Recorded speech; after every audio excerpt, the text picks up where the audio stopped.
আগের ভিডিওতে আমি ক্লে দিয়ে বানানো এই রোজটা কিভাবে বানিয়েছিলাম দেখিয়েছিলাম। এবার আমি এটা কালার করব।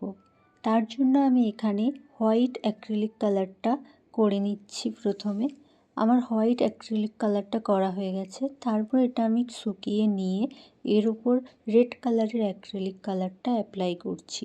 রেড কালারটা যদি আমি ক্লের উপর ডিরেক্ট ইউজ করতাম তখন কালারটা সেভাবে ফুটতো না।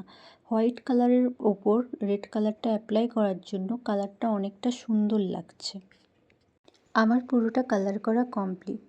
কালার করার পর তোমাদের দেখতে কেমন লেগেছে অবশ্যই জানাবে। এবার টার্সেল বানানোর জন্য এখানে আমি রেড ডলি সুতা ইউজ করব। টার্সেলটা আমি আগে থেকেই বানিয়ে রেখেছিলাম। তারপর আমার কয়েকটা কটন বল লাগবে। আমি এখানে দুটো রেড কটন বল এবং দুটো ইয়েলো কটন বল নিয়েছি।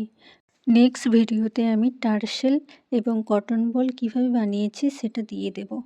এরপর আমি এখানে জুয়েলারির পেছনটায় একটু ফেভিকল আঠা লাগিয়ে তারপর টার্সেলটা অ্যাটাচ করে নিলাম। এইভাবে ইয়াররিংটাও অ্যাটাচ করে নিলাম।